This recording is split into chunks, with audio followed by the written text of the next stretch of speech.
You're just a warehouse girl, Mallory, so try not to embarrass us tonight. My brother Preston adjusts his silk tie in the hallway mirror. A tie I know he bought with the emergency cash Mom borrowed from me last week.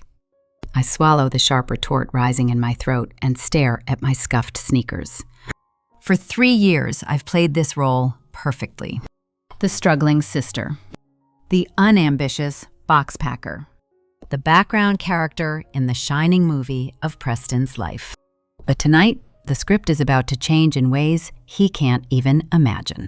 Preston turns to me with that pitying smile I've hated since childhood. Don't worry, Mal. When I land this new executive role, I'll buy you a decent pair of shoes. Maybe even a car that starts on the first try. He laughs, and the sound bounces off the walls of our parents' cramped entryway.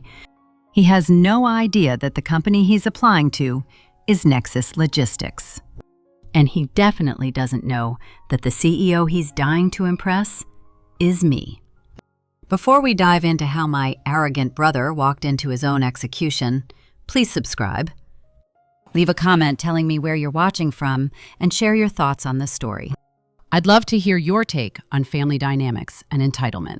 The transition takes exactly 45 minutes every time I visit my parents.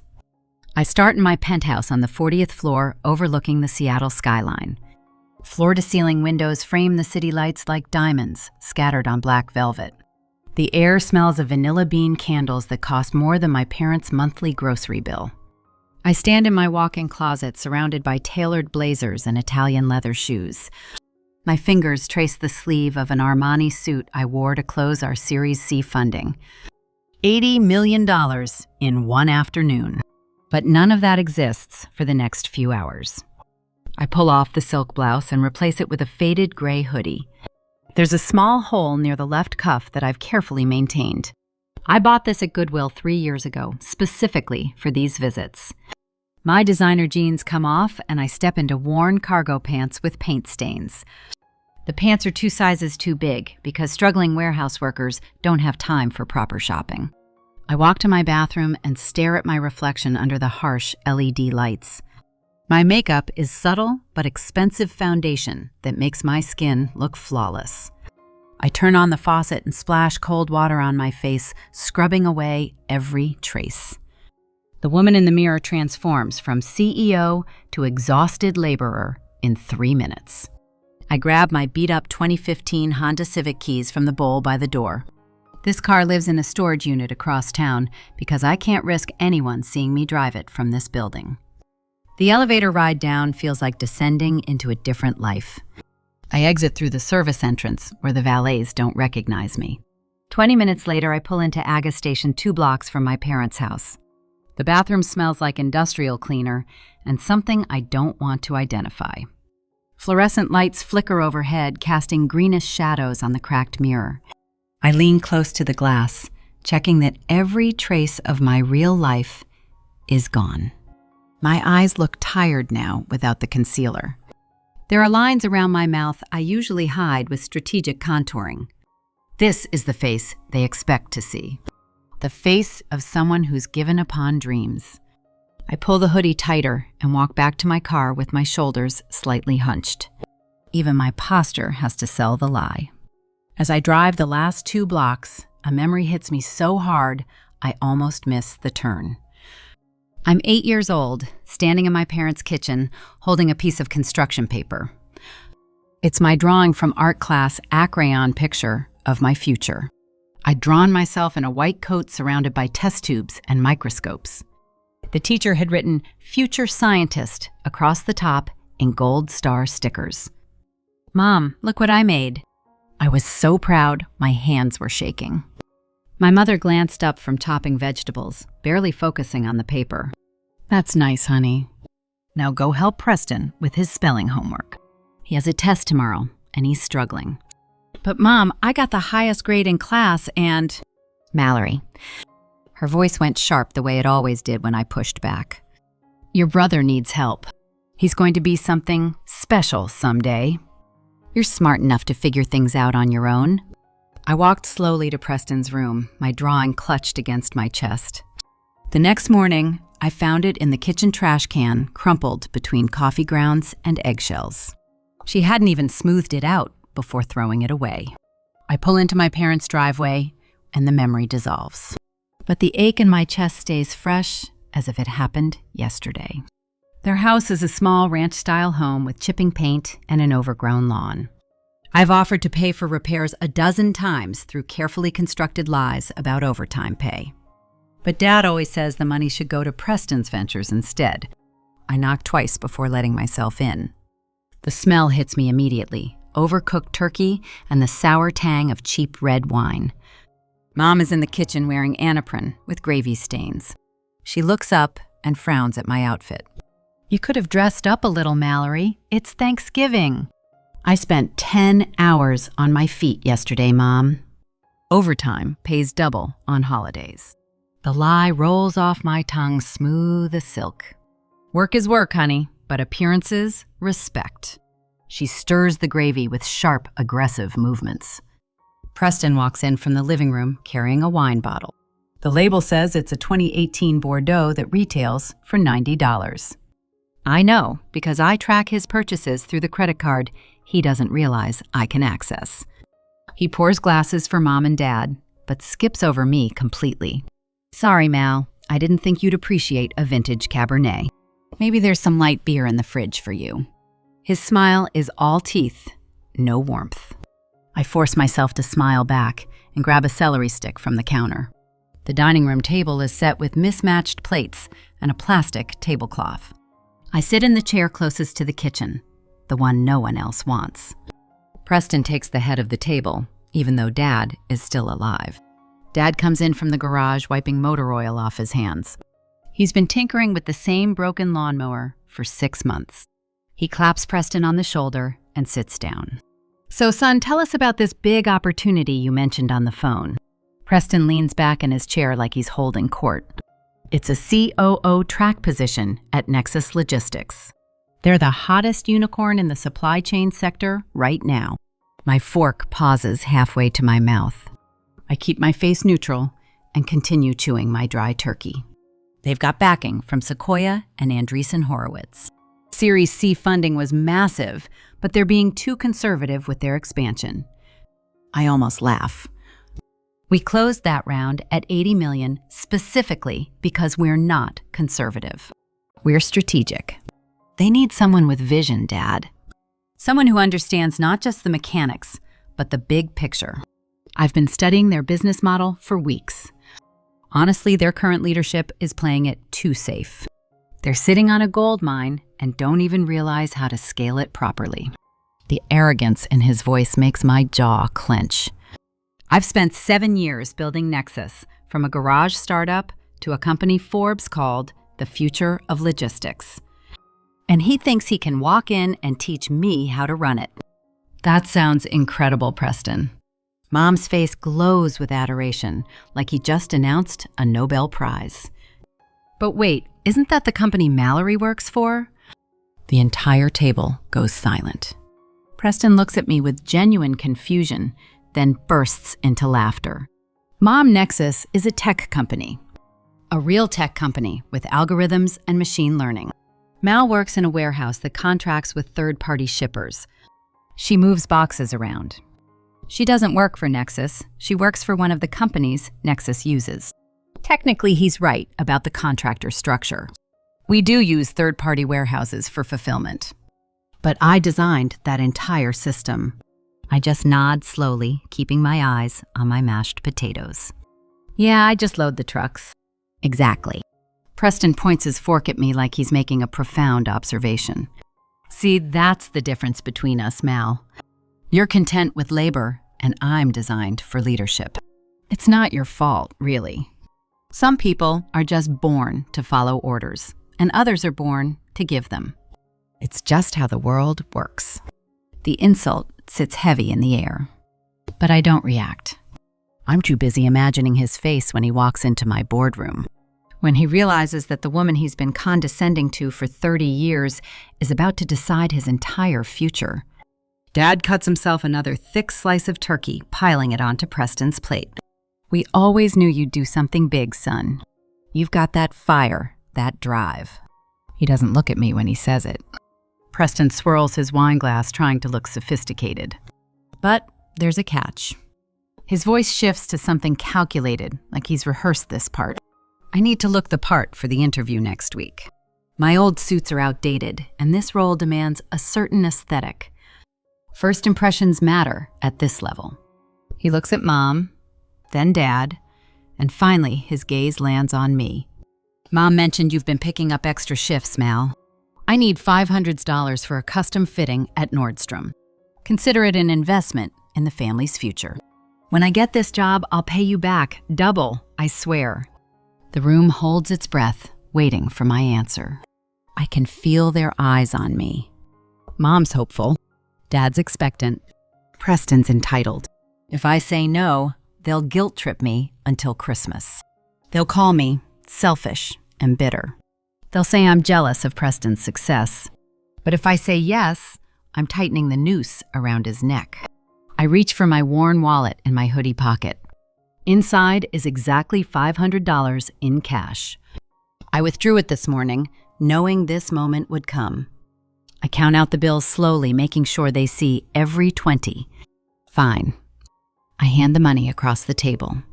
Preston snatches it with a grin that makes my stomach turn. Thanks, Mal. You won't regret this. This is going to change everything for our family. I force a small smile. I already know it will change everything. Just not in the way he thinks. After dinner, I help Mom clear the plates while Preston and Dad watch football. As I'm loading the dishwasher, I notice something on the counter. An old cardboard box with garage sale written on the side in faded marker. I peek inside, and my breath catches. On top of old photo albums and broken picture frames is a piece of construction paper. I pull it out carefully. It's not my scientist drawing, but something else. A birthday card made from folded pink paper with crayon flowers. The front says, "Happy birthday, Mal," in wobbly 10-year-old handwriting. Inside, Preston had drawn the two of us holding hands under a rainbow. "You're the best sister ever." "Love, Preston," is written at the bottom with a lopsided heart. I stare at it for a long moment. This card is 15 years old. Back when Preston still looked at me like I mattered. Before our parents convinced him that his dreams were worth more than mine. Before he learned that mocking me was easier than appreciating me. A single tear drops onto the paper, smudging the red crayon heart. I carefully place the card back in the box. That Preston is gone. The man in the living room bragging about a job interview is someone else entirely. Someone I don't owe anything to anymore. I dry my hands and walk to the living room doorway. I'm heading out. Early shift tomorrow. Mom waves absently. Dad doesn't look away from the TV. Preston calls out without turning around. "Hey, Mal, thanks again for the loan. I'm going to make you proud." I close the door behind me and walk to my car. Once I'm inside, I sit in the darkness for a moment. Then I pull out my phone and open the encrypted messaging app I use for work. I type a message to my head of HR. Flag application from Preston Vance. Move him to special review track. Do not reject him yet. I want to see how far he goes. Full recording of all interviews, mandatory. The reply comes in seconds. Understood. Protocol initiated. I start the car and drive away from my parents' house. Tomorrow, I'll be CEO again. But tonight, I'm still playing the part. The part that's about to give Preston exactly what he deserves. The next morning, I wake up in my penthouse to the sound of my alarm at 5:30. Sunlight hasn't touched the city yet, and the skyline is still draped in deep blue darkness. I make coffee in my Italian espresso machine and stand by the window watching Seattle wake up. This is my favorite moment of the day. The quiet before I have to be the person everyone expects me to be. I shower in my marble bathroom using products that cost more than Preston's rent. The hot water washes away the residue of last night. The smell of overcooked turkey. The weight of their expectations. The sting of their casual cruelty. I stand in front of my closet and select a charcoal gray suit with a silk blouse the color of cream. The fabric is so fine, it feels like water between my fingers. I fasten my pearl necklace and look at myself in the full-length mirror. This is me, not the hunched woman in the faded hoodie. This sharp-eyed CEO who built an empire from nothing. I slip on black Louboutin heels, and the click of them on my hardwood floor sounds like power. My driver is waiting downstairs in the Tesla. Good morning, Ms. Vance. Good morning, Marcus. The ride to Nexus headquarters takes 12 minutes through downtown traffic. Our building is all glass and steel, reflecting the morning clouds like a mirror. Employees swipe their badges at the entrance and nod respectfully as I pass. Good morning, Ms. Vance. Morning. The lobby smells like fresh coffee and ambition. I take the private elevator to the executive floor. The doors open directly into my suite. Floor-to-ceiling windows overlook Elliott Bay. My assistant Priya is already at her desk outside my office. Your 8 o'clock is here. The external auditor. My stomach tightens slightly. Grant Morrison. He arrived 2 weeks ago to prepare us for the IPO, and he's been a persistent thorn in my side ever since. Send him in. Grant walks in without knocking, carrying a leather portfolio and an expression of permanent skepticism. He's 34, with dark hair, graying at the temples, and eyes that dissect everything they see. He sits down across from me without waiting for an invitation. Mallory, we need to talk about the Q3 contractor payouts. There's a $3.2 million discrepancy in your operational costs. It's not a discrepancy, Grant. It's a reinvestment strategy. We're upgrading our warehouse automation systems. He opens his portfolio and pulls out a spreadsheet covered in red annotations. I've been doing this for 12 years. I've seen companies hide everything, from embezzlement to money laundering, under the label of reinvestment. His voice is cold and precise like Ascapel. I'm not hiding anything. Then explain to me why your financial records show a 3-year gap in your professional history. No LinkedIn profile before Nexus. No employment records. No tax returns I can verify. You appeared out of thin air in 2018 with enough capital to start a logistics company. Where did that money come from? My jaw tightens. I worked my way up from the warehouse floor. I saved every dollar I made, and I took a calculated risk. Grant leans forward, his eyes narrowing. Warehouse workers don't save $2 million, Mallory. So either you're lying about your background, or you're lying about where the money came from. Either way, I don't like liars. The air between us crackles with tension. I want to tell him the truth. That I lived in a studio apartment, eating ramen, for 3 years. That I worked triple shifts and learned coding at night from YouTube videos. That every cent I made went into building the algorithm that powers Nexus. But I can't. Because the moment I show weakness to someone like Grant, he'll assume I'm vulnerable in other ways too. I stand up, signaling the meeting is over. You have full access to our financial records, Grant. If you find actual evidence of fraud, let me know. Otherwise, stop wasting my time with conspiracy theories. He stands too, but doesn't move toward the door. I will find it. Whatever you're hiding, I'll find it. Then I guess you'll be very busy. He walks out, and I sink back into my chair. My phone buzzes. It's a notification from the family group chat. I haven't muted it because I need to monitor what they say. Preston has posted a photo of himself at Nordstrom in front of a 3-way mirror. He's wearing a navy suit that fits him perfectly. My $500 at work. The caption reads, "Suiting up for the big leagues. Nexus Logistics, here I come." Mom has replied with 6 heart emojis.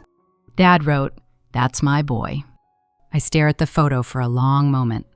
He has no idea what's waiting for him. My phone buzzes again. This time, it's a text from Priya. HR needs approval on the interview schedule for Preston Vance. Should I send them in? I type back. Yes. 5 minutes later, my VP of Human Resources, Sarah Chen, walks in with a tablet. We've completed the preliminary screening for the COO track candidates. Preston Vance passed the initial qualifications. She swipes through his application on the screen. His resume is impressive on paper. Startup founder, MBA from a private university, 3 years of executive experience. I know for a fact that 2/3 of it is fabricated. The startup crashed because he embezzled funds. His MBA thesis was plagiarized. And his executive experience was a 3-month internship he's inflated into a leadership role. What's your assessment, Sarah? She hesitates. Honestly, Ms. Vance, he's overconfident. His interview answers were textbook, but shallow. He name drops a lot, but doesn't demonstrate deep understanding. If this were a normal candidate, I'd pass him to round 2, just to see if he improves. But something feels off. I nod slowly. Put him through to round 2. But I want full video recording of every interview and flag him for special review. Sarah's eyebrows lift slightly. Special review means we run a comprehensive background check. Financial history, criminal records, employment verification. It's usually reserved for C-suite hires. You want full vetting for a COO candidate? Yes. And make sure he signs the consent forms. All of them. Sarah makes a note on her tablet. Understood. He's scheduled for his second interview on Monday. Perfect. After Sarah leaves, I open my secure server and pull up the surveillance feed from interview room B. Preston's first interview was 2 days ago. I'd watched it live from this very desk. Now I replay it, studying his body language. He sat with his legs spread wide, taking up space like he owned the room. When Sarah asked about his previous startup, he leaned forward with rehearsed sincerity. The market wasn't ready for our innovation. My co-founder lacked the vision to pivot when we needed to. I ended up having to dissolve the partnership to protect the intellectual property. It was a painful decision, but necessary. All lies. His co-founder sued him for stealing company funds. The case was settled out of court with my parents' money. The video continues. Sarah asked about his leadership philosophy. Preston smiled, that practiced smile. I believe in empowering people, but also holding them accountable. I'm not afraid to make tough calls. In my experience, the best leaders are the ones who can balance compassion with results. More rehearsed corporate speak. Empty words strung together to sound profound. Then Sarah asked the question that made my blood boil. Tell me about a personal challenge you've overcome that shaped your professional approach. Preston's face shifted into something that almost looked genuine. His eyes even got a little watery. Honestly, Sarah, the biggest challenge has been my family situation. I come from a working-class background. My sister Mallory has struggled with some personal issues for years. Addiction.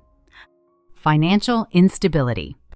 I've had to support her emotionally and sometimes financially while building my own career. It's taught me resilience.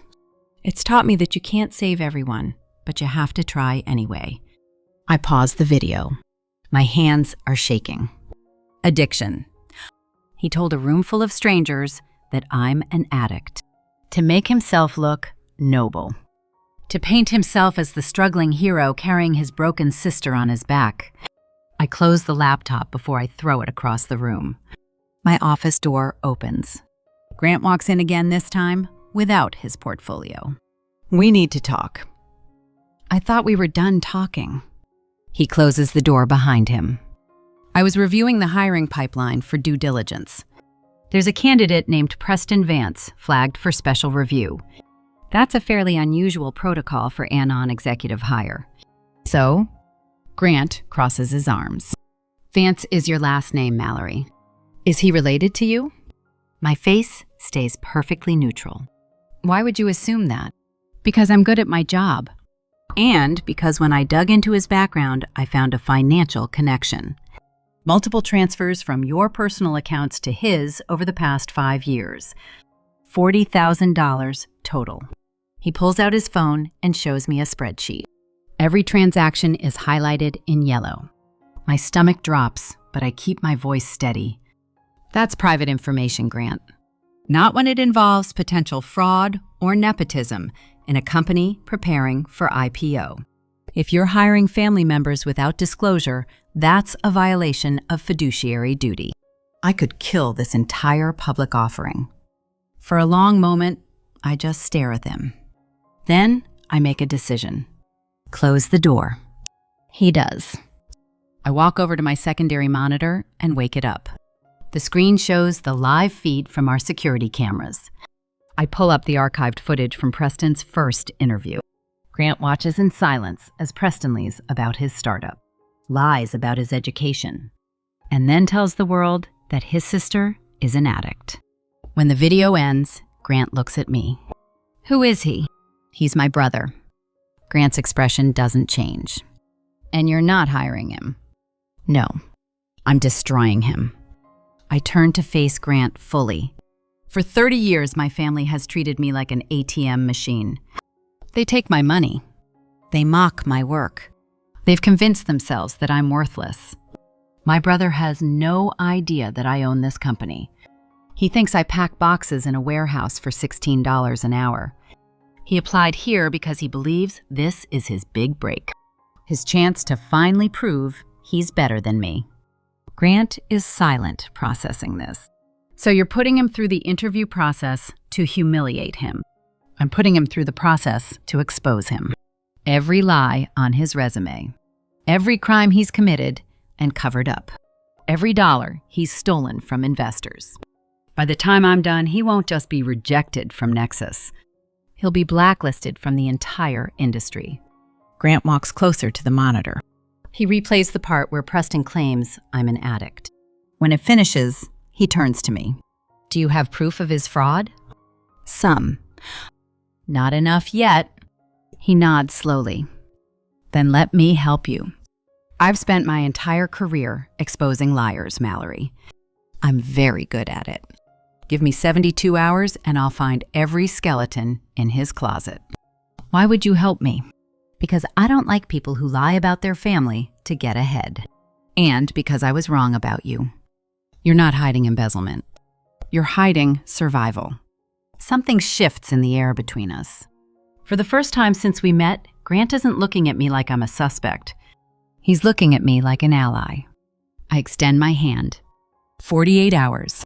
Not 72. He shakes it. Deal. After Grant leaves, I sit alone in my office watching the city lights flicker on as evening falls. My phone buzzes. Another message from the family group chat. Mom has written, Preston's interview is Monday. Everyone send good vibes. Dad replied, he's going to crush it.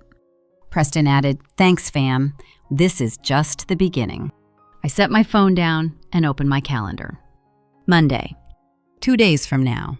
Preston will walk into a second interview thinking he's one step closer to his dream job. He has no idea that every word he says is being recorded, that every lie is being documented, that the woman he called an addict is watching his every move. I pull up the consent form Sarah mentioned. The background check authorization is 12 pages long.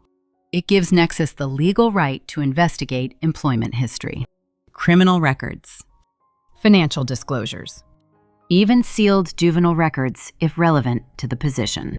Most candidates skim it and sign. Preston will do the same. He always does. I've watched him sign contracts without reading them his entire life. Loan agreements, partnership documents, settlement papers from his last lawsuit. He treats paperwork like an inconvenience, something to get through as fast as possible. That arrogance is going to cost him everything. I save the forms and close my laptop. Tomorrow, Grant will start his investigation. By Monday, we'll have a file thick enough to bury Preston permanently. And when he finally walks into that boardroom and sees me sitting in the CEO's chair, when he realizes that the sister he's mocked and exploited and lied about is the one holding his future in her hands, that will be the moment I've been waiting 3 years for. I stand and look out at the Seattle skyline. Somewhere out there, Preston is probably celebrating. Probably already spending money he hasn't earned yet. Probably telling his friends about the executive role he's about to land. Let him celebrate. Let him feel like he's finally made it. Because the higher he climbs, the harder he's going to fall. And I'm going to make sure he falls all the way down. Monday morning arrives with gray skies and the smell of rain. I'm in my office by 6 reviewing the file Grant delivered to my desk an hour ago. It's a brown accordion folder thick with documents and labeled Preston Vance, Confidential. I open it slowly like I'm defusing a bomb. The first page is a summary, typed in Grant's precise font. Subject, Preston Michael Vance. Age, 29. Current employment status, unemployed. Previous employment, terminated for cause from 3 separate positions. I flip through the pages and my chest tightens with each new revelation. Page 4 is a police report from 2016. Preston was arrested for grand larceny during his senior year of college. He stole $60,000 worth of lab equipment from the university science department. He sold it piece by piece on eBay to fund a spring break trip to Cancun. The charges were dropped after my parents paid a settlement and signed an NDA. I never knew. They never told me. Page 8 is a copy of his MBA thesis. Grant has highlighted entire paragraphs that were lifted word for word from published papers. A note in the margin reads, "Submitted to University Plagiarism Board, but case was dismissed after a large donation to the business school." More family money covering up his failures. Page 12 is a lawsuit filed by his former business partner. The partner accused Preston of transferring company funds to a personal account. $200,000 disappeared over 6 months. The case was settled out of court. Again, my parents paid. I close the folder and sit in the silence of my office. This is the golden child, the son they chose to invest in, the future they believed in, a thief, a plagiarist, a con artist who has been bailed out at every turn. And I'm the one they called worthless. My intercom buzzes. Ms. Vance. Mr. Vance has arrived for his 9 o'clock interview. Send him to interview room B. I'll be monitoring from here. I pull up the live feed on my monitor. Preston walks into the room wearing the suit I paid for. He looks confident, almost cocky. He shakes hands with the interviewer, a senior operations manager named David Park. David is one of my most trusted employees.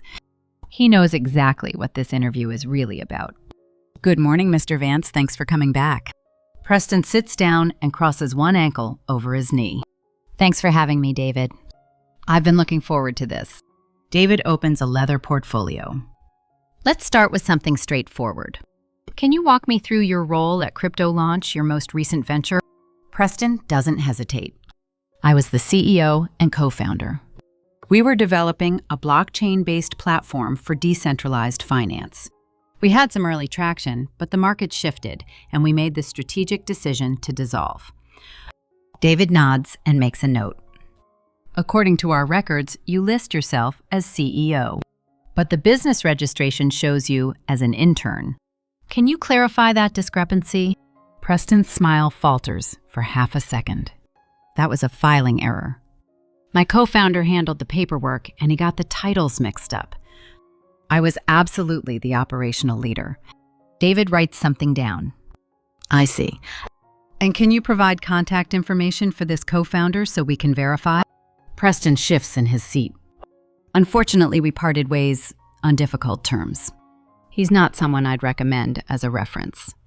Translation: the co-founder would tell the truth. David moves on. Let's talk about your educational background. You have an MBA from Westbridge University. Can you tell me about your thesis? Preston straightens up, clearly proud. My thesis was on supply chain optimization in emerging markets. It was selected for publication in the university journal. David slides a paper across the table. This is your thesis abstract. And this is a paper published 3 years earlier by Dr. Emily Hartman at Stanford. Would you like to explain why 70% of your thesis is identical to her work? The color drains from Preston's face. I cited her work extensively. That's standard academic practice. Citation means attribution, Mr. Vance. This is verbatim copying with no quotation marks. Preston's hands clench on the armrests. I don't appreciate the accusation. My work was approved by my committee. If there was an issue, they would have flagged it. David closes the portfolio. Your committee received a $50,000 donation the same month your thesis was approved. I'm not accusing you of anything, Mr. Vance. I'm asking you to explain the facts. Preston stands up abruptly. This feels like an interrogation, not an interview. I came here in good faith. If Nexus isn't interested in moving forward, just say so. David remains calm. Please sit down, Mr. Vance. We're not finished. Preston sits, but his jaw is tight. I watch from my office, barely breathing. He's rattled, but not broken yet. David pulls out another document. Before we continue, I need you to sign this background check authorization. It's standard procedure for all candidates at this stage. Preston barely glances at it. Sure, whatever. He scrawls his signature at the bottom. David slides over 2 more forms. This is our comprehensive NDA, and this is a financial disclosure agreement. Again, standard for executive track positions. Preston signs both without reading, just like I knew he would. Great. David collects the forms and stands. We'll be in touch within 48 hours. Preston shakes his hand and walks out looking less confident than when he arrived. The moment the door closes, I switch the camera to the hallway feed. Preston walks quickly toward the elevator, his shoulders tense. He pulls out his phone and dials. I can't hear what he's saying, but I see his mouth moving rapidly. He's probably calling Mom to complain about the tough questions. My intercom buzzes. Ms. Vance Grant Morrison is here to see you. Send him in. Grant walks in carrying his own copy of the Preston file. He sits down and nods toward the monitor. How did he do? He signed everything without reading. Grant allows himself a small smile. They always do. Now we have legal authorization today as deep as we want. I close the video feed. What else did you find? Grant opens his folder. After you gave me the green light, I went nuclear. I contacted his previous landlords. 3 of them. All 3 filed complaints for unpaid rent totaling $18,000. 2 of them won judgments against him. He never paid. I lean forward. Go on. I also found his bank records. He's been receiving monthly deposits from an account in your name. $1,500 a month for the past 3 years. $54,000 total. My stomach twists. That's more than I thought. Grant turns the page. But here's the interesting part. During that same period, he made luxury purchases. A Rolex, a jet ski, a trip to Dubai. He's not struggling, Mallory. He's just entitled. I sit back in my chair. What about the arrest? Grant's expression darkens. The grand larceny charge was sealed as part of the settlement. But I have a contact at the county courthouse. For $500, he pulled the full police report. Preston stole lab equipment worth $63,000. He listed it on eBay as gently used research tools. He made $72,000 before he got caught. Where did the money go? Cancun, Vegas, and a down payment on a BMW Heliter defaulted on. I close my eyes. He stole $60,000 for a vacation. Grant taps the folder. There's more. I found evidence of 3 credit cards in his name, all maxed out. Total debt is $97,000. 2 of the cards have been sent to collections. He's drowning Mallory, and he thinks this job is going to save him. I look at the monitor where Preston's empty chair still sits in the interview room. It won't save him. Nothing will. Grant leans forward. What do you want to do with this information? I want you to prepare a full dossier. Every crime, every lie, every dollar he's stolen or failed to repay. I want it organized chronologically with supporting documents. And I want it ready for the final interview. When is that scheduled? Friday. 3 days from now. Grant nods. I'll have it ready by Thursday. After Grant leaves, I sit alone with the file. I flip to the last page. It's a photocopy of the birthday card I found in my parents' garage. The one Preston made when he was 18 years old. Grant must have seen it in the box when he was investigating my background. He included it without comment. I stare at the crayon drawing of 2 kids holding hands. You're the best sister ever. I don't know when that boy disappeared. Maybe he was always a lie. Maybe I just wanted to believe he loved me. I close the file and lock it in my desk drawer. That night, I can't sleep. I lie in my penthouse bed staring at the ceiling, listening to the rain. My phone buzzes at 11:30. It's a text from Mom. Preston said the interview was Tao. Did they ask you any questions about him? Can you put in a good word? I stare at the message for a full minute. Then I type back.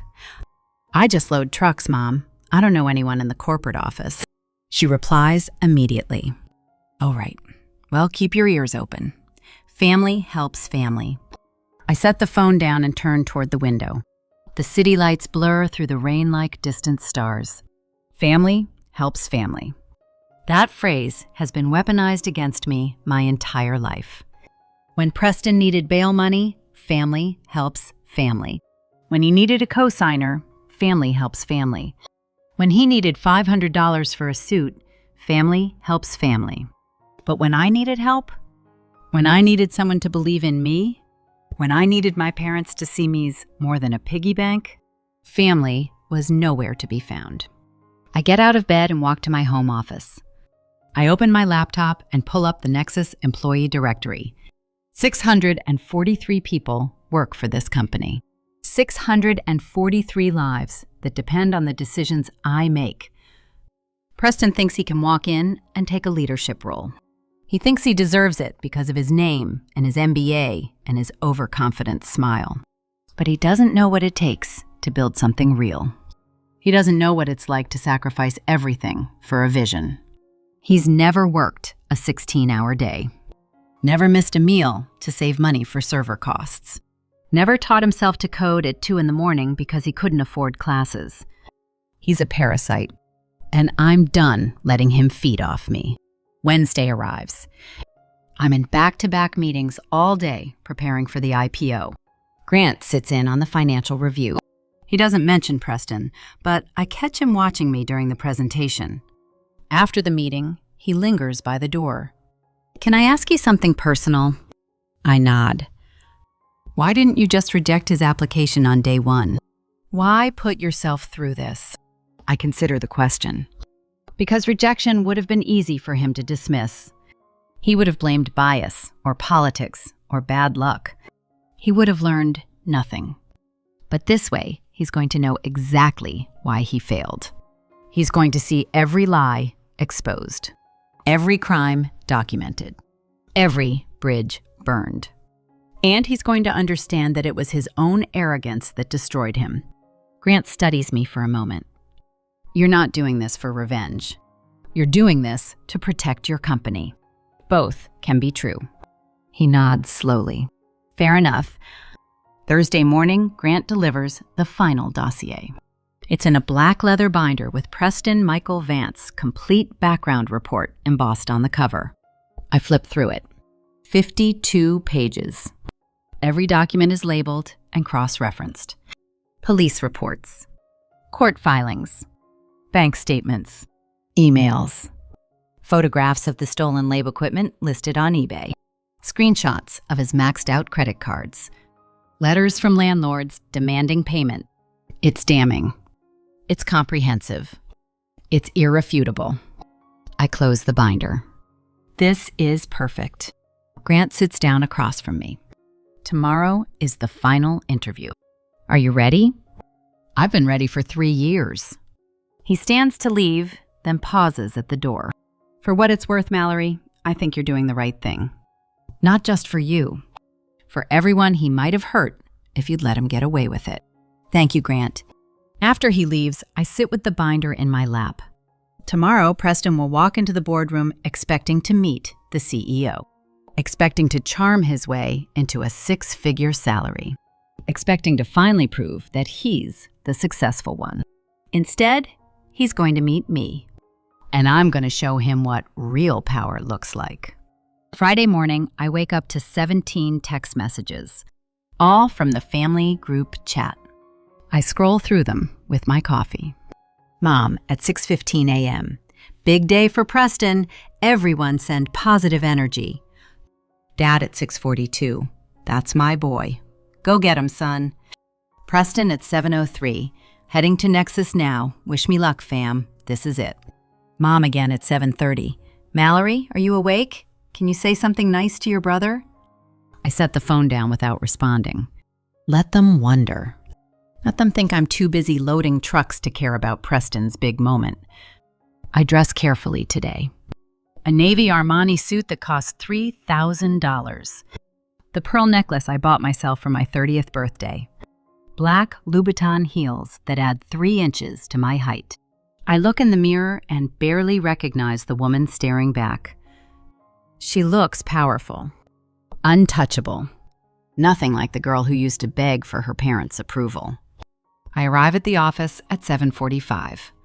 The final interview isn't until 10, but I need time to prepare. Grant is already waiting in my office. He's arranged the conference room. The black binder sits at the head of the table where I'll be sitting. Sarah will be on my right. Grant will be on my left. Preston will be alone at the other end. Surrounded. Are you ready? I've been ready my whole life.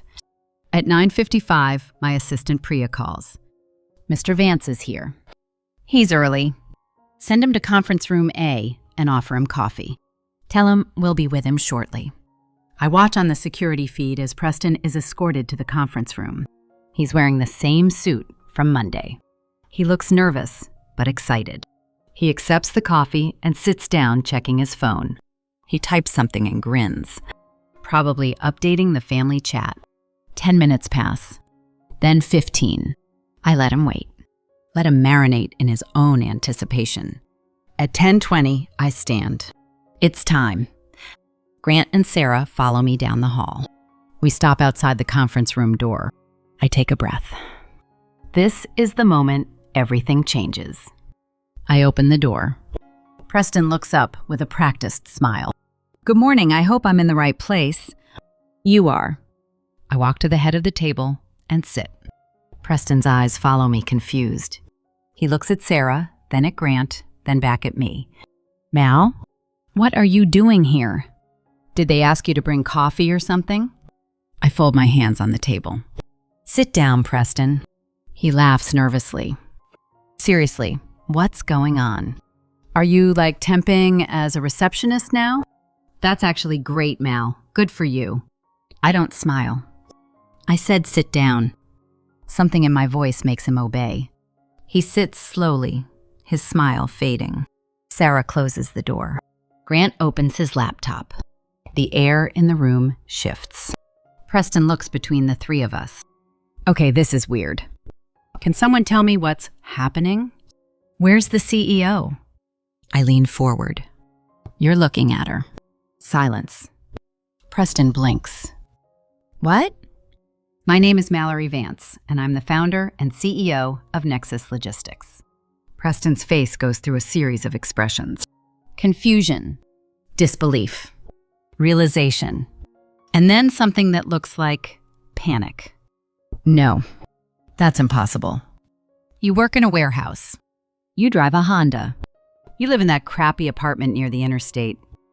I did work in a warehouse. 10 years ago, when I was building this company from the ground up, the apartment was where I lived while I saved every dollar to fund my first algorithm. And the Honda is what I drive when I visit people I don't want knowing the truth. Preston stands up. This is insane. Mom and Dad would know if you were a CEO. You would have told them. Why would I tell them, Preston? So they could take my salary to fund your next failed business? So Dad could demand I buy him a new truck? So you could ask me for money every month like you have for the past 3 years? Preston's hands grip the back of his chair. $54,000, Preston. That's how much I've given you since I started Nexus. And what did you do with it? You bought a Rolex. You went to Dubai. You partied in Vegas, while telling everyone you were struggling. His face flushes red. That money was for emergencies. You gave it to me. I gave it to you because I thought you needed help. But you didn't need help, Preston. You needed funding for your lifestyle. Preston looks at Sarah and Grant like they might save him. Neither of them moves. Okay, fine. He forces a laugh. This is awkward, but we can work past it, right? I mean, we're family, Mal. This is actually perfect. You need someone you can trust in a leadership role, and I have the experience. Let's talk about a real partnership here. I open the black binder. Let's talk about your experience. According to your resume, you were the CEO of Crypto Launch. But according to the business registration, you were listed as an unpaid intern. That's a clerical error. Is it also a clerical error that your co-founder sued you for embezzling $200,000? Preston's jaw tightens. That case was dismissed. It was settled. Because Mom and Dad paid him off. I flip to the next page. Let's talk about your MBA thesis. The one you claimed was published in a prestigious journal. Grant slides a document across the table. 70% of your thesis was plagiarized from Dr. Emily Hartman's work. The only reason you weren't expelled is because someone made a $50,000 donation to the business school. I'm guessing that was also Mom and Dad. Preston slams his hand on the table. You can't use that. That information is sealed. You gave us written authorization to investigate your background. You signed the consent form. I turn the binder so he can see it. This is a copy of your signature, right here. Preston grabs the form and stares at it. His hands are shaking. You tricked me. I didn't trick you, Preston. I gave you a legally binding document and you were too arrogant to read it. Grant opens his laptop and turns it to face Preston. Let's continue. In 2016, you were arrested for grand larceny. You stole $63,000 worth of lab equipment from your university. You sold it on eBay to fund a spring break trip. That was expunged. Sealed records can be accessed with proper authorization, which you provided. Sarah pulls out another document. You also have 3 active lawsuits from former landlords. $18,000 in unpaid rent. You've been sent to collections twice. Your credit score is 412. Preston's face is pale now. Stop. Just stop. Why are you doing this? Because you lied, Preston. You lied on your resume. You lied in your interviews. You lied about me. I play the video from his first interview. His voice fills the room. My sister has struggled with addiction and financial instability. I've had to support her while building my own career. I pause it. Addiction, Preston? You told strangers I'm an addict to make yourself look noble. His mouth opens, but no sound comes out. I stand up. You are not qualified to work at Nexus Logistics. You are a liability. Your resume is fiction. Your credentials are bought. And your character is non-existent. Preston jumps to his feet. You're doing this because you're jealous. You've always been jealous that Mom and Dad love me more. That I'm the one with potential. You're just a bitter, lonely woman who can't stand to see me succeed. The words hang in the air. Sarah and Grant both tense. But I don't react. I've heard worse from him. I'm not jealous, Preston. I'm unavailable. What? I'm unavailable to be your ATM.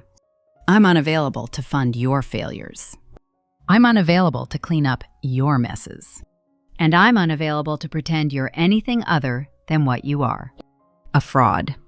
Preston's face twists with rage. You can't do this. I'll tell Mom and Dad. They'll make you fix this. You owe us Mao. We're family. I pick up the binder and hand it to him. This is your copy. Inside, you'll find documentation of every lie you've told and every law you've broken. You'll also find a copy of the NDA you signed.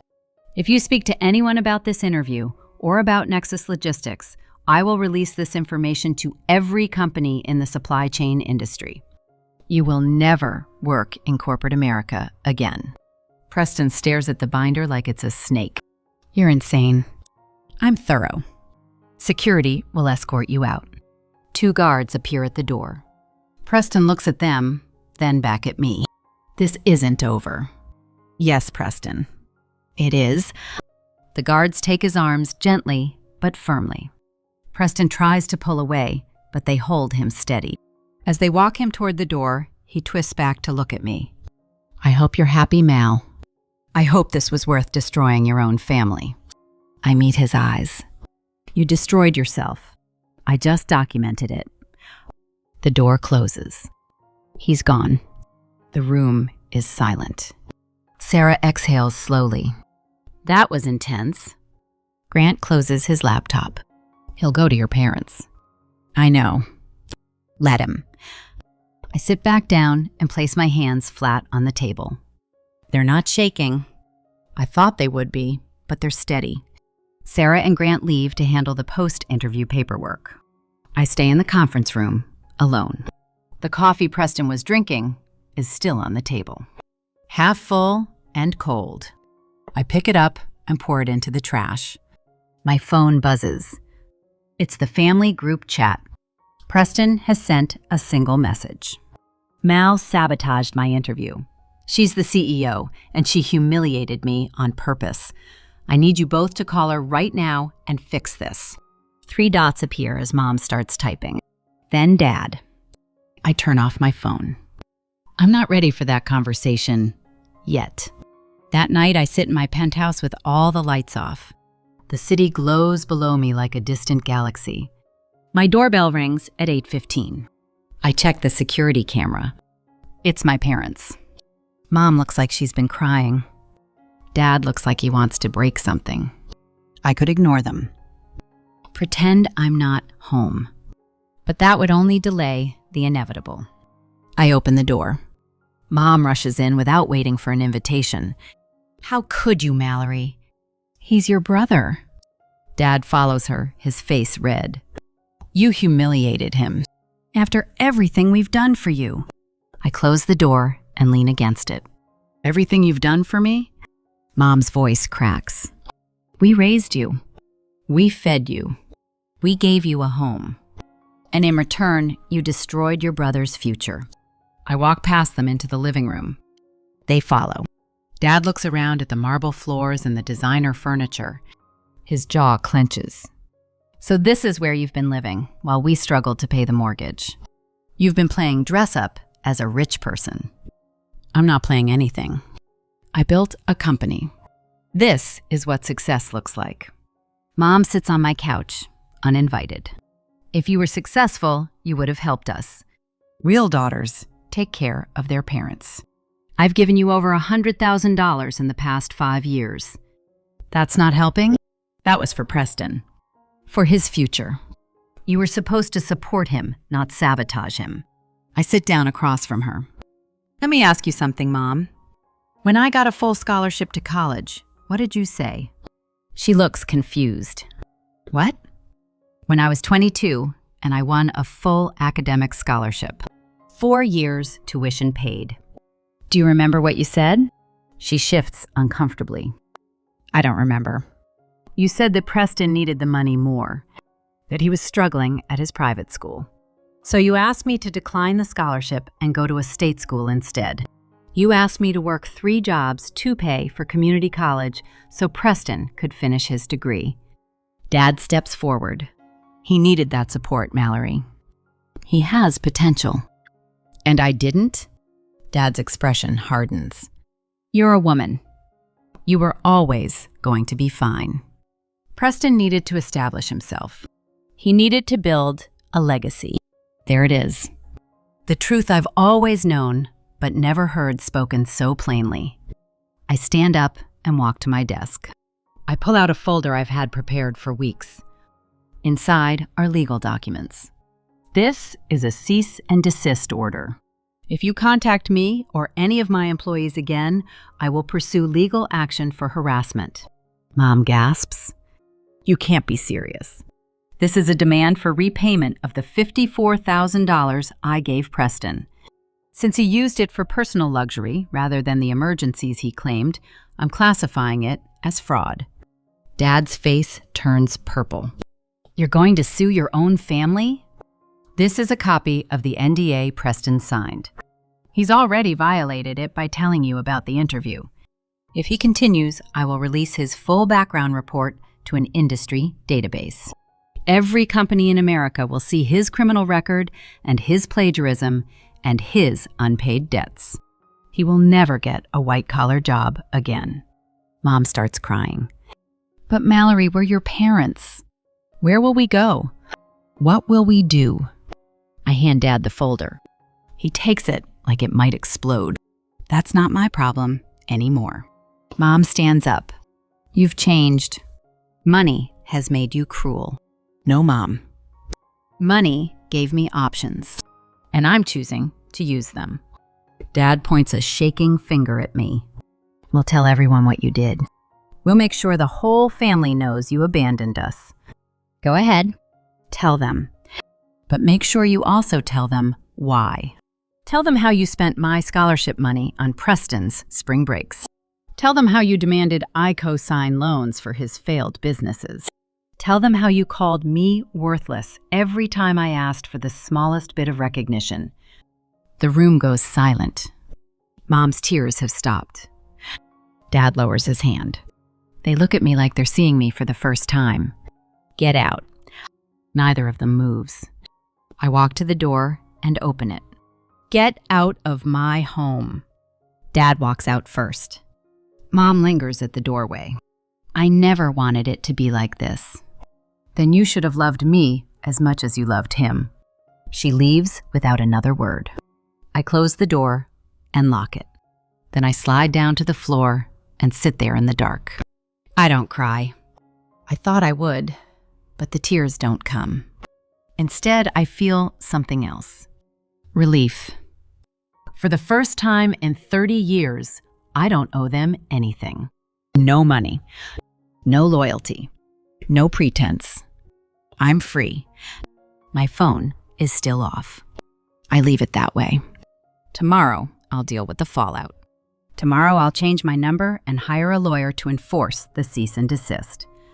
Tomorrow, I'll make sure my employees know that any contact from my family should be routed to legal. But tonight, I just sit in the quiet of my penthouse. The city lights flicker through the windows. Somewhere out there, Preston is probably raging. Probably calling everyone he knows to paint himself as the victim. And my parents are probably convincing themselves that I'm the villain. Let them. I know the truth. And the truth is, I spent 30 years being their ATM, their scapegoat, their backup plan. I spent 30 years believing that if I just gave enough, loved enough, sacrificed enough, they would finally see me. But they never did. And they never will. So I'm done trying. I stand up and turn on the lights. My reflection stares back at me from the dark window. She looks tired, but she also looks strong. I walk to my bedroom and finally let myself sleep. I don't sleep well. My mind keeps replaying the look on Preston's face when he realized who I was. The disbelief, the rage, the entitlement that refused to die even when confronted with facts. At 4 a.m, I give up on sleep and make coffee. I sit by the window watching the city wake up. My phone is still off. I'm not ready to see what's waiting for me. At 6:30, I finally turn it on. 43 missed calls. 67 text messages. Most from numbers I don't recognize. The family group chat has exploded. I scroll through it. Preston has sent screenshots of his rejection letter to everyone. Extended family, cousins, aunts and uncles I haven't spoken to in years. The messages are vicious. Mallory destroyed Preston's career out of jealousy. She's been lying to us for years about who she really is. She's a snake who used family money to build her company. That last one almost makes me laugh. Family money. The only money that ever flowed was from me to them. There are voicemails, too. I delete them without listening. I shower and dress in a simple black suit. Today I'm meeting with the IPO underwriters. The company is about to go public and nothing, not even family drama, can derail that. When I arrive at the office, Priya looks worried. Ms. Vance, there's a situation. What kind of situation? Your brother is in the lobby. He's been here since we opened, demanding to see you. Security has asked him to leave 3 times, but he refuses. I take a slow breath. Call the police. Tell them we have a trespasser who's refusing to leave private property. Priya nods and picks up the phone. I go to my office and pull up the lobby camera feed. Preston is sitting in one of the modern chairs near the reception desk. He looks like he hasn't slept. His suit is wrinkled. His hair is uncombed. He's talking to the security guard, gesturing wildly. I can't hear what he's saying, but I can see the desperation in his body language. 10 minutes later, 2 police officers arrive. They talk to Preston calmly, trying to de-escalate. But Preston stands up and raises his voice. One of the officers puts a hand on his arm. Preston jerks away. The officers exchange a glance. Then they take Preston by both arms and escort him out of the building. He's shouting something as they walk him through the glass doors. I can't hear it, but I can read his lips. That's my sister. She owes me. I close the feed. My hands are shaking now. Not from fear, from anger. Even after everything, he still believes I owe him something. Grant knocks on my door and walks in. I saw what happened downstairs. Are you okay? I'm fine. He sits down. Mallory, I need to tell you something. Your brother filed a formal complaint with the Equal Employment Opportunity Commission. He's claiming you discriminated against him based on familial status. I stare at him. He's suing me? He's trying to. The claim is baseless, but it'll require a response. I've already contacted our legal team. Of course he is. Of course he'd try to weaponize the system against me. Grant leans forward. The EEOC won't take this seriously. You have documentation proving he was unqualified. You have proof he lied on his application. And you have witnesses to his behavior. This will be dismissed within 60 days.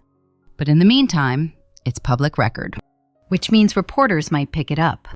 My stomach tightens. The IPO. If this becomes a story, it could spook investors. Grant nods. That's why we need to get ahead of it. I'm recommending we release a statement through your PR team. Something factual and calm that frames this as a disgruntled applicant making false claims. Do it. The morning passes in a blur of meetings.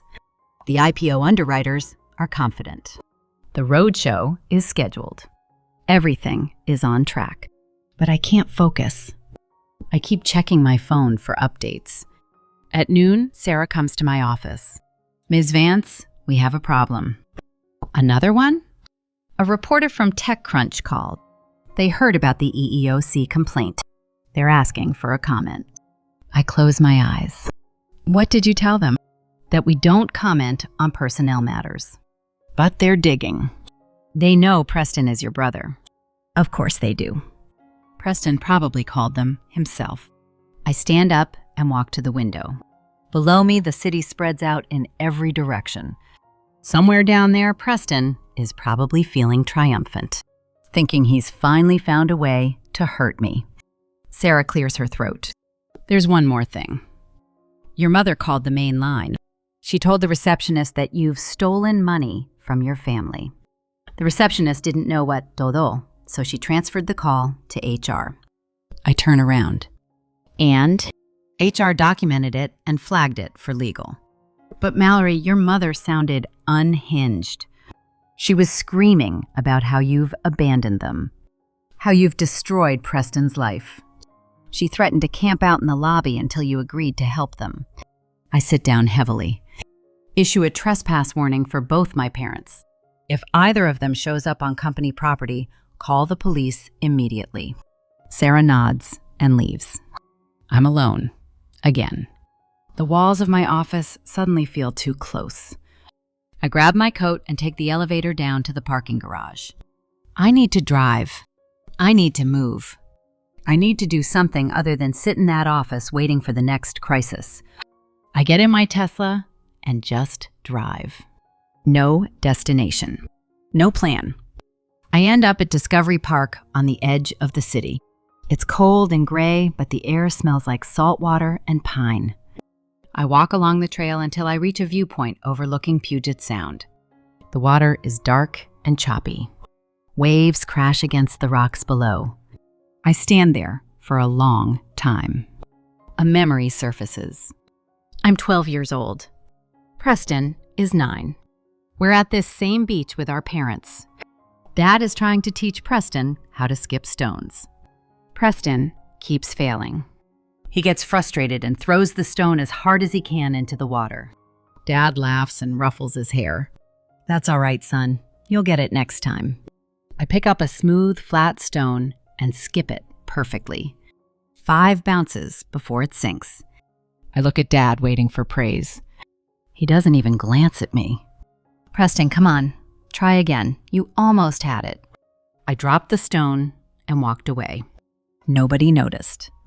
That's when I learned. It didn't matter what I did. It didn't matter how hard I tried. I would always be invisible. My phone rings. It's Grant. I answer. Mallory, where are you? Discovery Park. Why? Grant's voice is tense. You need to come back. Now. What happened? Your brother showed up at your penthouse. The building manager called the police, but Preston broke a window before they arrived. He's been arrested. I close my eyes. Is anyone hurt? No. But there's damage to the property. And the press is already there. Someone filmed the arrest and posted it online. Of course they did. I'll be there in 20 minutes. I drive back faster than I should. When I pull into my building's garage, there are news vans parked on the street. Reporters with cameras. I go in through the service entrance. The building manager meets me in the lobby. Ms. Vance, I'm so sorry. He was screaming your name.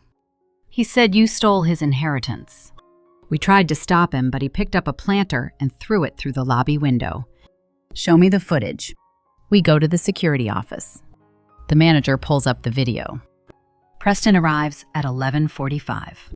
He's still wearing yesterday's wrinkled suit. He walks up to the front desk and demands to see me. The desk attendant explains that I'm not home. Preston doesn't believe him. He raises his voice. I know she's up there. Call her. Tell her I need to talk to her. The attendant remains calm. Sir, I can't do that. If you don't leave, I'll have to call the police. Preston slams his hand on the desk. She's my sister. I have a right to see her. 2 security guards approach. Preston backs away. Then he sees the large ceramic planter near the elevators. He picks it up, it must weigh 40 pounds, and hurls it at the window. The glass shatters. People scream. Preston stands there, breathing hard. The guards tackle him. He fights them. By the time the police arrive, Prestona's on the ground in handcuffs, still shouting. She stole from me. She stole everything. I watch the video 3 times. Then I turn to the building manager. Press charges. Ms. Vance, are you sure? He's your family. He's a criminal. Press full charges for vandalism and trespassing. I want a restraining order filed immediately. The manager nods. I'll contact our legal team. I take the elevator up to my penthouse. Inside, everything is quiet and untouched. But I can't shake the feeling that Preston has invaded this space. This sanctuary I built. I pour a glass of wine and sit on my couch. My phone buzzes. It's a news alert. Tech CEO's brother arrested after violent outburst at luxury building. The article includes a photo of Preston in handcuffs. It also includes a photo of me from last year's Forbes feature. The comment section is already filling up. Half the people are on my side. He sounds entitled and unstable. She doesn't owe him anything. The other half are vicious. What kind of person lets their own brother get arrested? She's clearly a narcissist who abandoned her family. I close the app. I don't need to read anymore. Grant calls again. Have you seen the news? Yes. Our PR team wants to release a statement. Something about how you're committed to safety and have no choice but to pursue legal action. Do it. Mallory, there's something else. What? TechCrunch is running a story tomorrow. They've interviewed Preston. I sit up straight. He gave them an interview? He's claiming you built Nexus with money you embezzled from your family. He's saying you've been running Acon for years. That's insane. I know. But he's convincing. He's playing the victim, and people are eating it up. Can we sue him for defamation? Yes. And we will. But Mallory, you need to prepare yourself. This is about to get very public. I take a long drink of wine. Let it get public. I have documentation for every dollar I've ever made. I have proof of every lie he's ever told. If he wants to fight this in the press, I'll bury him. Grant is quiet for a moment. You're sure about this? Once you engage, it becomes a war. It's already a war, Grant. I just didn't realize it until now. That night, I don't sleep at all. I sit at my desk and prepare. I pull every bank statement from the past 10 years, every tax return, every incorporation document. I create a timeline showing exactly how I built Nexus. The warehouse job, the night classes, the first algorithm I coded in my studio apartment, the first client, the first round of funding from an angel investor who had nothing to do with my family. By dawn, I have a file thick enough to counter every lie Preston has told. I shower and dress in my most severe suit. Today is war. The TechCrunch article goes live at 8 in the morning. The headline is brutal. Nexus CEO accused of family betrayal and financial misconduct. Preston's interview is long and detailed. He paints himself as the loving brother who supported his struggling sister. He claims I borrowed money from our parents to start Nexus and never paid it back. He says I've cut off all contact with the family because I'm ashamed of where I came from. Every single word is a lie, but it's written so convincingly that I can see how people would believe it. Within an hour, my phone is flooded with calls from other reporters. Sarah fields them all. By noon, we've scheduled a press conference for tomorrow morning. I'm going to tell my side of the story, and I'm going to do it with evidence. Grant helps me prepare. We rehearse my statement. We anticipate hostile questions. We make sure every claim can be backed up with documentation. At 6 in the evening, my lawyer arrives. Her name is Diana Frost, and she's one of the best defamation attorneys in the country. She sits across from me in my office and reviews the TechCrunch article. This is textbook defamation. He's made false statements of fact that have damaged your reputation. We can sue and we'll win. I nod. Do it. File the lawsuit tomorrow morning, right before the press conference. Diana smiles. Aggressive. I like it. That night, I finally allow myself to feel it. The exhaustion. The betrayal. The grief. I sit in my dark living room and let the tears come. Not because I miss my family, but because I finally understand that I never had one. The people I called mom and dad never saw me as a daughter. They saw me as a resource. And Preston never saw me as a sister. He saw me as competition. I was always alone. I just didn't want to admit it. But now, I do. And somehow, that makes it easier. The next morning, I stand in front of 20 reporters in the Nexus conference room. Diana is on my left. Grant is on my right. I place my hands on the podium and look directly into the cameras. My name is Mallory Vance, and I'm the founder and CEO of Nexus Logistics. Yesterday, my brother Preston Vance gave an interview filled with false and defamatory statements about me and my company. Today, I'm here to set the record straight. I speak for 15 minutes. I present bank records showing that I never received money from my parents to start Nexus. I show tax returns proving that I funded the company with my own savings and a legitimate angel investment. I show documentation of the $54,000 I gave Preston over 3 years, money he used for luxury purchases while claiming he was struggling. I present the police report from his arrest, the court documents from his plagiarism case, the lawsuit from his former business partner. I don't raise my voice. I don't show emotion. I simply present facts. When I finish, the room is silent. Then the questions start. Ms. Vance, why didn't you help your brother during his interview process? Because he was unqualified and hellied on his application.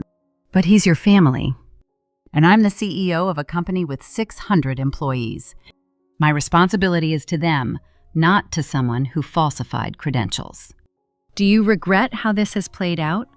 I regret that my brother chose to lie publicly rather than take responsibility for his actions. Ms. Vance, some people are saying you're heartless. What's your response to that? I'd say that protecting a company I built from the ground up isn't heartless. It's responsible. The press conference ends. The reporters rush out to file their stories. Diana turns to me. You did well. The narrative is shifting. Grant squeezes my shoulder. It's not over, but you've taken control. That afternoon, the story changes.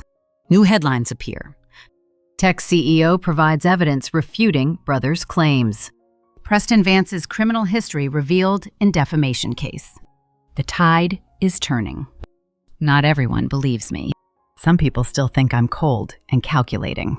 But enough people see the truth. Enough people understand that I was protecting myself. Preston's interview requests dry up.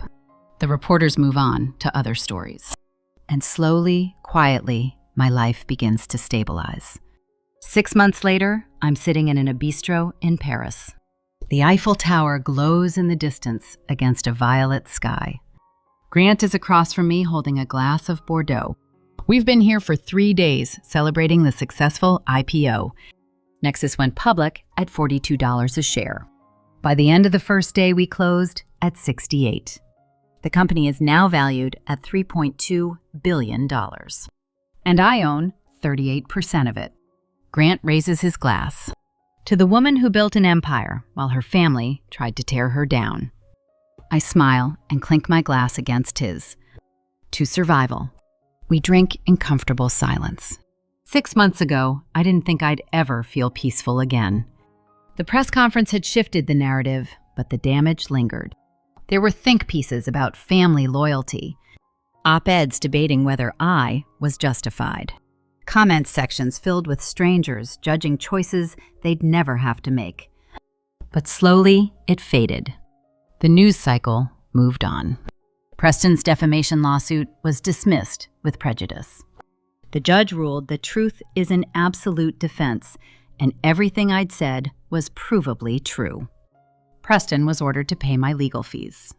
$73,000. He hasn't paid a cent. I don't expect he ever will. The restraining order is still active. He's not allowed within 500 feet of me or any Nexus property. He violated it once. Showed up at a conference where I was speaking. Security removed him before he got close. He spent a night in jail for contempt. I heard through distant relatives that he's working at a car dealership now, selling used sedans on commission. My parents sold their house. They're living in a small condo in a cheaper part of town. They tried to sue me for the money I'd given Preston, claiming it was a loan, not a gift. The case was dismissed. The judge noted that there was now written loan agreement and that my consistent pattern of giving without expectation of repayment established the money as gifts. My mother sent one final email after the judgment. I hope you're happy now. You've destroyed this family. I didn't respond. I simply forwarded it to my lawyer and had it added to the restraining order file. I haven't spoken to any of them since. Sometimes I wonder if I should feel guilty, if there's something wrong with me for not missing them. But the truth is, I don't. I don't miss the constant demands, the casual cruelty, the exhausting performance of pretending to be less than I am. What I feel is relief. And for the first time in my life, peace. Grant reaches across the table and takes my hand. What are you thinking about? I look at him. 6 months ago, he was the suspicious auditor who thought I was hiding fraud. Now, he's the person who knows me better than anyone. I'm thinking about how far I've come. He smiles. You know, when I first met you, I thought you were cold, calculated. I couldn't figure out why someone so successful seemed so guarded. And now I understand. You weren't cold. You were protecting yourself. And you had every reason to. I squeeze his hand. Thank you for seeing that. We finish our wine and walk along the Seine. The city is alive with lights and music. Couples stroll past us. Street artists paint portraits. A violinist plays something haunting and beautiful. Grant stops at a bridge and turns to. I have something to tell you. I got a job offer. My stomach tightens. Where? London. A major firm wants me to head their forensic accounting division. It's a huge opportunity. I force a smile. That's amazing, Grant. You should take it. He shakes his head. I turned it down. Why? Because I don't want to leave you. The words hang in the air between us. Grant, you can't give up your career for me. I'm not giving it up. I'm choosing something better. He pulls a small box from his pocket. I freeze. Mallory Vance, you're the strongest person I've ever met. You built $1 billion company while your family tried to destroy you. You faced public humiliation and didn't break. You protected your employees even when it cost you everything. He opens the box. Inside is a simple platinum ring with a single diamond. I don't want to be your auditor anymore. I want to be your partner. In everything. Tears blur my vision. I can't remember the last time I cried from happiness. Grant, are you sure? I've never been more sure of anything. I nod, unable to speak.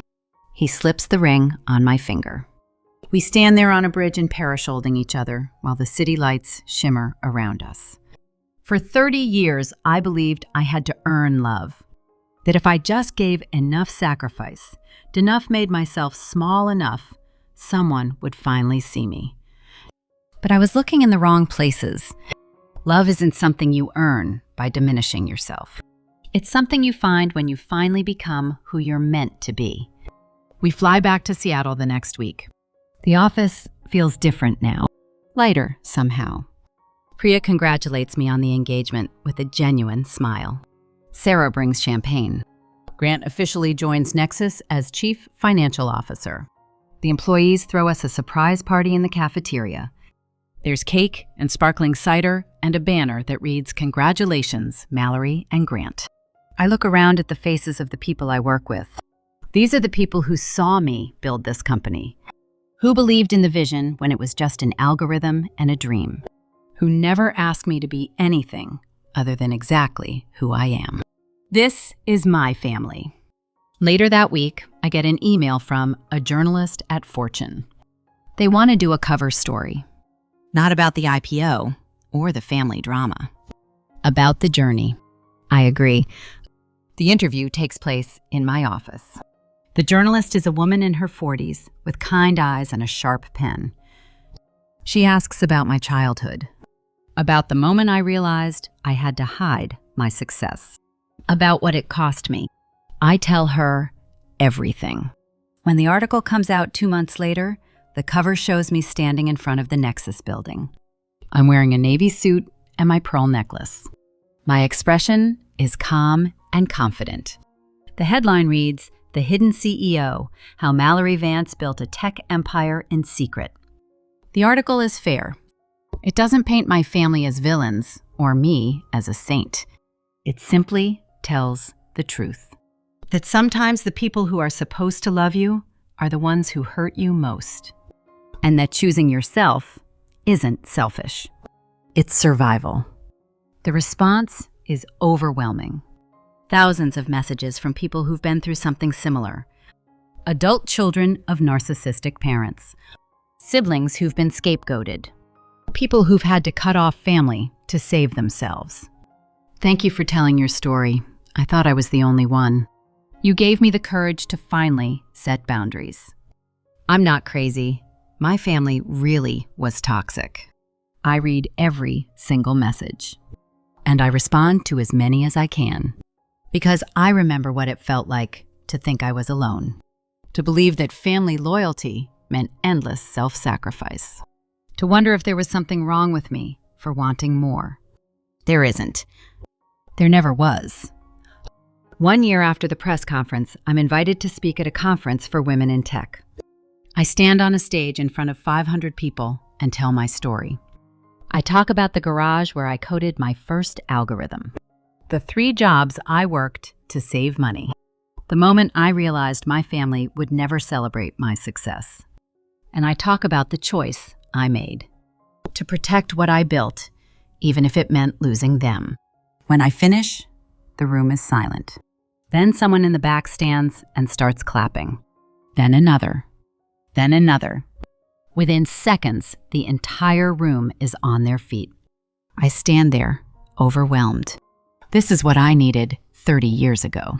Someone to tell me that I wasn't wrong. That I deserved to take up space. That my dreams mattered just as much as anyone else's. I'm giving that to other people now. And somehow, that makes everything worth it. Grant and I get married in a small ceremony 6 months later. It's just us and a handful of close friends. No family. No drama. Just 2 people who chose each other. We honeymoon in Santorini. White buildings against blue water. Sunsets that look like paintings. On our last night there, Grant and Isid on our balcony, watching the sun sink into the sea. Do you ever regret it, he asks? Cutting them off. I think about it. No. I regret that it had to happen. I regret that they couldn't love me the way I needed. But I don't regret protecting myself. He nods. You're amazing. You know that. I smile. I'm just someone who finally learned to value herself. We sit in silence watching the sky turn from gold to purple to black. Somewhere back in Seattle, my company is thriving. My employees are building something meaningful. My life is full of purpose and peace. And Preston? He's still telling anyone who will listen that I'm the villain. That I stole his future. That I owe him. But fewer and fewer people believe him. Because the truth always comes out, eventually. And the truth is simple. I didn't destroy his future. He destroyed it himself. I just refused to go down with him. If you've ever had to walk away from toxic family to save yourself, leave a comment. Tell me your story. Tell me how you survived. And if you're still in the middle of it, if you're still trying to decide whether you're allowed to choose yourself, let me tell you something. You are. You always were. Don't forget to subscribe for more stories about resilience and breaking free. I'll see you in the next video.